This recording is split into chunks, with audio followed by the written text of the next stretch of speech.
Hey everyone, welcome back to again SR Editing Zone. दोस्तों hello दोस्तों, आप जुड़े हो हमारे यूट्यूब चैनल में। तो आज बहुत इम्पोर्टेंट मैंने वीडियो एक बनाया है। जो वीडियो ये है कि half yearly examination 2023-24 class 9th के लिए सब्जेक्ट इंग्लिश का पेपर है। टाइम इन्होंने दिया है 3 घंटे 15 आवर्स। इसमें जैसे नोट लिखा है, मतलब question, all question are compulsory, मतलब पूरे प्रश्न करने बहुत ही अनिवार्य है। तो इसमें पहला प्रश्न दे रखा है इन्होंने, read the following passage carefully and answer. मतलब इन पैसेज में से पढ़कर आपको ध्यान से पढ़कर जो नीचे प्रश्न दिए इनमें से उत्तर आपको छांटने हैं। बहुत खास हार्ड भी नहीं है, बहुत सरल है, लेकिन आप घर से बहुत ही तैयारी करके आएंगे। एक दिन की छुट्टी भी थी तो इसके लिए आपने तैयारी भी की होगी। तो ये पहला प्रश्न हो गया। इसमें जो दूसरा प्रश्न दिया है, दूसरा भी read the following passage carefully and answer. ये भी सेम ही पैसेज, तो थोड़ा डिफरेंट है। बाकी जैसे पहले वाला प्रश्न किया ना, वैसे के वैसे आपको दूसरा प्रश्न करना है। तो दूसरा प्रश्न ये है कि इनमें से पैसेज छांटे दिए। जैसे दूसरा प्रश्न में लिखा हुआ है, उत्तर तो मैं बता नहीं सकता क्योंकि आप बहुत ही तैयारी करेंगे। हमने तो सिर्फ किस टाइप से पेपर आएगा कैसे नहीं है इसे ही बताया आपको।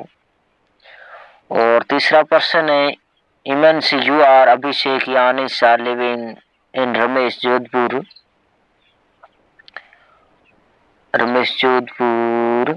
हाँ, दूसरा प्रश्न ये है कि इमानी यू आर अभिषेक यानिस are living in Ramesh Ramgarh Jodhpur. You are uncle sent you dictionary birthday gift, write a letter to him to the think for the gift. तो इसके लिए ये तीसरा प्रश्न है। तीसरा प्रश्न ये है कि जैसे कि मैं हिंदी में बता रहा हूँ आपको। जैसे कल्पना कीजिए कि अभिषेक यानी जो रामगढ़ जोधपुर में रहने वाले हैं, जो आपके चाचा ने आपके जन्मदिन पर जो उपहार भेजा है, तो उनके लिए धन्यवाद देने के लिए एक पत्र लिखे, गिफ्ट लिखे। गिफ्ट क्या, जैसे पहले दे रखा उपहार के लिए धन्यवाद, या आपने अपना जन्मदिन कैसे मनाया, उपहार की उपयोगिता क्या है, आपने कैसे आमंत्रित किया। ये तीसरा प्रश्न है। और जो चौथा प्रश्न दे रखा है इन्होंने, अथवा में जो आपने जो को कर लेना ये और है। और चौथा प्रश्न है, your school celebrated annual day financial and you have been asked to express your wish in this occasion. Prepare a speech in AC to show words using the following quotations. तो इसमें जो चौथा प्रश्न दे रखा है, जैसे कि मैं हिंदी में बता सकता हूँ आपको। जैसे कि आपका विद्यालय वार्षिक उत्सव मनाता है और आपसे पूछा गया इस अवसर पर आपने विचार व्यक्त करने के लिए जो 80 से भाषण तैयार करे और निम्नलिखित रूपरेखाओं का उपयोग करने वाले शब्द हैं। तो जो रूपरेखा, पुरस्कार वितरण या गुब्बारे प्रदर्शन प्रतियोगिता, ऐसे आपको चौथा प्रश्न करने का है।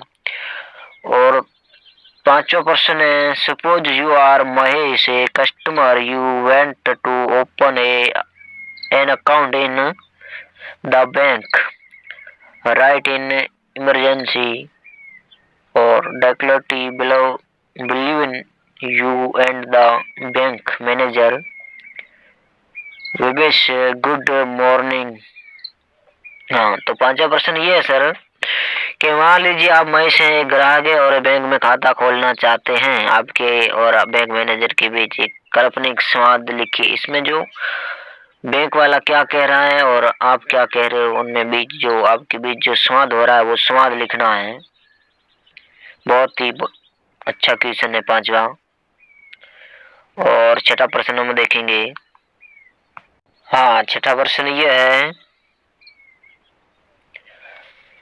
छठा प्रश्न इन्होंने दे रखा है, fill in the blanks with the correct form of verb. इसमें वर्ब दे रखा है।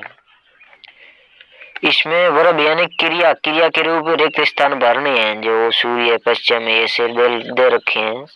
छठा प्रश्न। और छठा प्रश्न और सातवां प्रश्न है join in the following sentence using the relative pronoun given in the bracket. ये सातवां प्रश्न है। सातवें में जो कोष्टक में दिए गए संबंधवाचक सर्वनाम प्रयोग करते हुए निम्नलिखित वाक्यों को जोड़ें। इसे बस ये लिखा हुआ, जो आप बहुत ही इंटेलिजेंट बच्चे होंगे, शायद पढ़े लिखे हों, बहुत ही तैयारी की होगी द्वादशी के लिए। दीपावली में वैसे भी छुट्टियां भी थी, बहुत ही आपने बहुत कुछ तैयारी की होगी। तो ये सातवां प्रश्न हमारा हो गया और हम चल रहे हैं अगले आठवें प्रश्न पर। तो आठवां प्रश्न ये है कि चूज द करेक्ट डिटरमिनेटर्स। इसमें आठवां प्रश्न ये देगा सही निर्धारक चुने। सही निर्धारक चुनना है, जो ये खाली जगह भरने, इनमें सही सेंटेंस चुनना है, जो आपको अच्छा जो लगे आपको भरना है। और अपन चलते हैं आगे 9% पर। क्वेश्चन 9 क्वेश्चन भी दे रखा, fill in the blanks with correct preposition. इसमें प्रीपोजिशन दे रखा है, जैसे रिक्त स्थानों को सही पुरुषवर्ग को से भरिए। इसमें पुरुषवर्ग भरना है आपको, जो खाली दे रखे हैं, इन दो क्वेश्चन दिए हैं। और सेक्शन नंबर पर अपन चलते हैं डी, सेक्शन नंबर डी। तो सेम ही बात जैसे पहले आई थी, पहले क्वेश्चन में जैसे पैसेज आया वैसे भी 10वें प्रश्न पर पैसेज आया है। जैसे passage, read the passage given believe and answer the questions that follow. इसमें भी आपको नीचे दिए गए गद्यांश के पढ़े और उसके बाद में आने वाले प्रश्नों के उत्तर दो। कमरे में आपस में गया और कुर्सी पर बैठ गया। मेज के नीचे का बक्सा खोला और एक किताब निकाली। मेटर या मेडिका ने उसे मेज पर खोला। मैं आगे हिंदी में नहीं बता सकता क्योंकि आप बहुत तैयारी करेंगे, शायद नहीं तो आप कोर्स में भी दोबारा रिट्राई कर सकते हो, ट्राई कर सकते हो, यानी बहुत ही पिछला। और आगे चलते हैं अपन 11 क्वेश्चंस। 11 क्वेश्चंस ये हैं दोस्तों। तो इसमें answer any two of the following questions in to 20 to 13 words.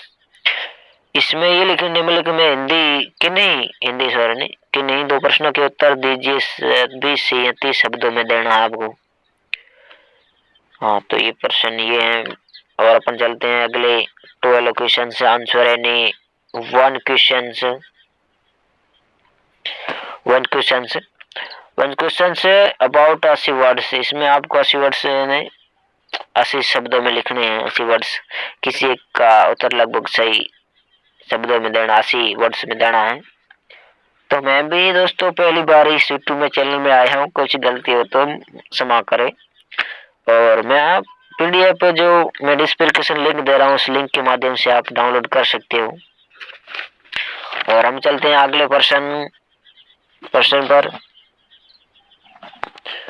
तो अगला प्रश्न है 13वां प्रश्न ये है, फिर भी ये सेम नहीं है, थोड़ा डिफरेंट है। तो इसमें दोस्तों ये है कि read the sentence given believe and answer the questions in 20-30 words. इसमें दोस्तों यही है, जैसे नीचे दिए गए श्लोकों को पढ़े और उनके उत्तर देने 20 या 30 शब्दों में। सेम ही दोस्तों, आप बहुत ही तैयारी की होंगी कि हम उम्मीद करते हैं बहुत ही आपका अच्छा पेपर हो। इनके लिए बहुत बहुत ही एडवांस में आपको शुभकामनाएं। और दोस्तों हम चलते हैं अगले प्रश्न 14 प्रश्न पर। तो दोस्तों अगला प्रश्न 14 है, जैसे answer any two questions in 20-30 words. ये भी सेम है, थोड़ा अलग है कि नहीं। दो प्रश्नों के उत्तर देने आपको 20 या 30 शब्दों में देना है, वर्ड्स में। तो जो आपने पढ़ा होगा कवि के बारे में, ये कवि का ही पहला रास्ता जो चुना था, कैसे हुआ था, वो किस तरह से हुआ, वो आपको पहला ये करना है। और हम चलते हैं अगले प्रश्न पर 15वां। तो हम बहुत ही नजदीक आ गए, अब प्रश्न पीछे रहे 3। तो 15 भी सेम ही है, 80 वर्ड्स देने। जैसे answer any one question in 80 words. तो इसमें दो क्वेश्चन दे रखे हैं इन्होंने, जो 17 है कि नहीं। दो प्रश्नों के उत्तर 60 शब्दों में देना है, 60 वर्ड्स, मतलब जो भी आपको आता हो उनमें देना है। छोटे मोटे क्वेश्चन हैं। उम्मीद है हम बहुत ही अच्छा आपका पेपर हो। अगले पेज पर चलते हैं अपन। 18वां multiple choice questions, choose the correct answer। 18 प्रश्न यह है जो आप बहुविकल्प ये चुनकर जो प्रश्न के उत्तर सही देने हैं। तो बहुत ही आपका पढ़े हो लिखे हो बहुत ही अच्छा आंसर होगा। उम्मीद करते हैं आपका बहुत ही अच्छा पेपर हो और मिलते हैं अगले नेक्स्ट पेपर में। तो आज का पेपर के लिए हम काम यहीं समाप्त करते हैं दोस्तों। जो भी कोई आपको थोड़ा डाउन हो तो आप कमेंट बॉक्स में एक बार कमेंट कर सकते हो।